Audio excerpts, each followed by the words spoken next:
Hello, I'm Mick Lee, and I was very fortunate to be able to make a living as a musician, mostly in Europe, for going on 20 years. And this is a copy of Undiscovered Dinosaur, Adventures with Rock Legends of the 60s, 70s, and 80s, which I wrote over a period of a couple of years, and it was published by Phil Rice at Canopic, for which I'm very grateful. In the course of those 20 years, I was very fortunate to play with some of the most talented musicians in the world, some of whom were famous, some of whom were cult figures, if you will. I had some unusual experiences, as Scott English, one of my songwriting partners, used to like to point out to me when I was bemoaning my fate. I had a sense of some unfinished business.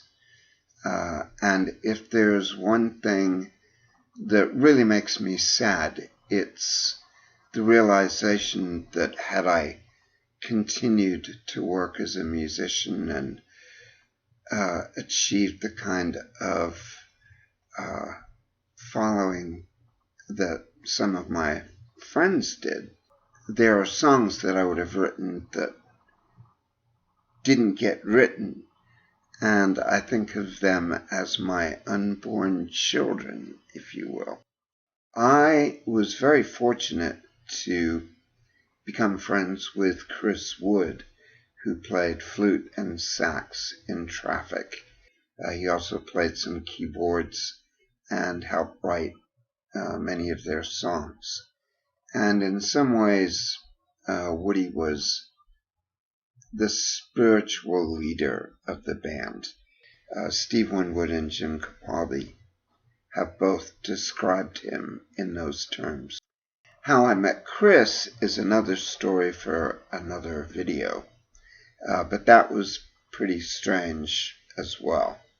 A very unusual coincidence. Anyway, Woody and I became friends. He encouraged me in my writing and playing and singing, even though at that time I was pretty young and was just really starting out to make a name for myself as a musician and songwriter. So I'm going to begin with a story about Paul Kossoff, who is best known as the guitarist in Free. Their biggest hit, certainly in the States, was a song called All Right Now. And Koss's solo in that record is justly famous. It's, to my way of thinking, one of the finest solos that's ever been released on record.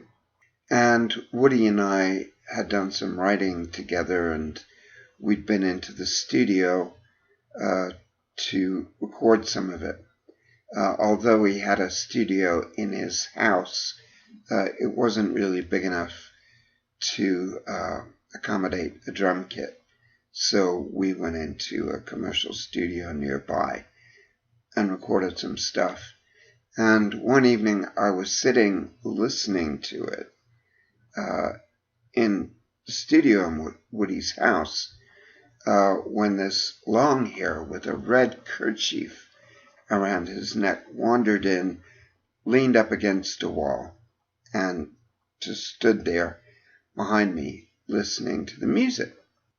A short time later, when I turned the tape off, I smiled at him, he smiled at me, and he told me that he liked what he'd heard and would love to come to the studio next time we went in to record and put some stuff down on the tracks.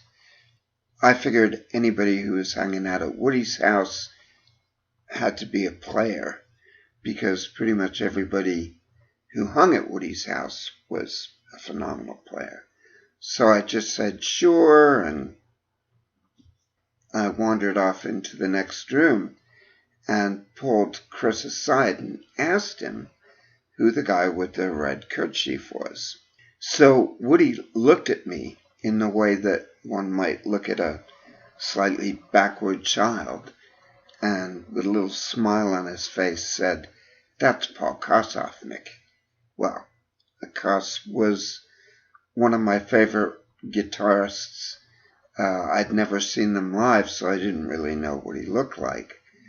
But that led to Koss coming down to the studio the next night and laying some phenomenal guitar on the material that Chris Wood and I had recorded.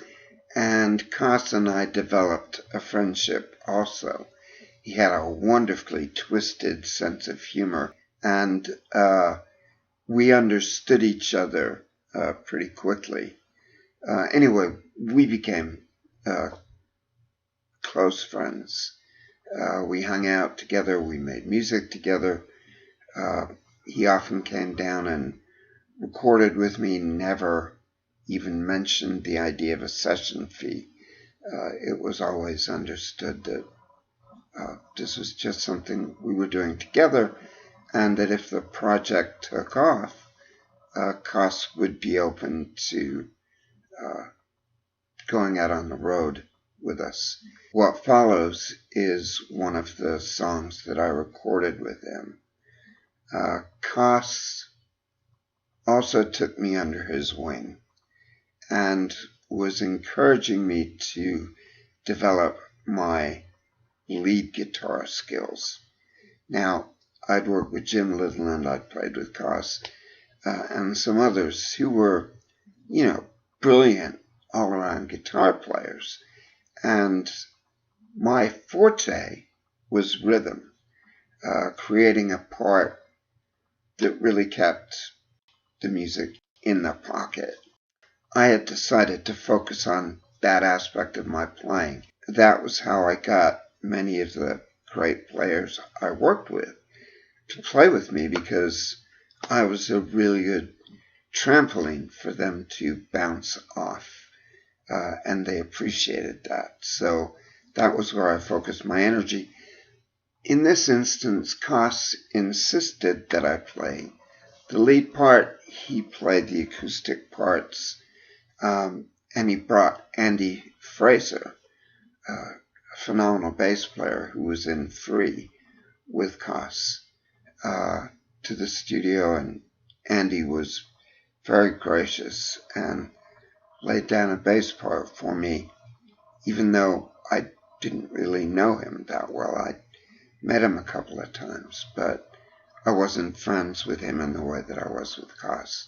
But Andy generously came and shared his talent with me, and this is the result, a song called "Ending of My Days."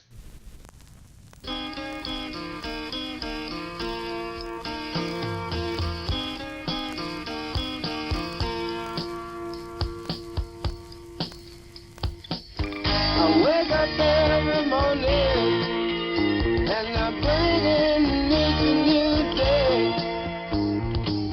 I wonder when I realize there's nothing to do or say. My time falls before me, and it ain't no use to try and change my ways. But I don't wanna be still alone at the end of my days. Won't you please come down and see me? Won't you come down to the Riverland and stay? Oh, I don't wanna be still alone at the end of my days. At the end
don't wanna be sad alone.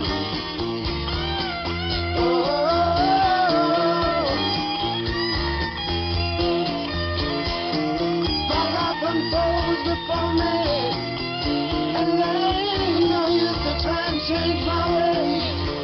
But I don't wanna be still alone at the end of my days. And another my days at the end of my days.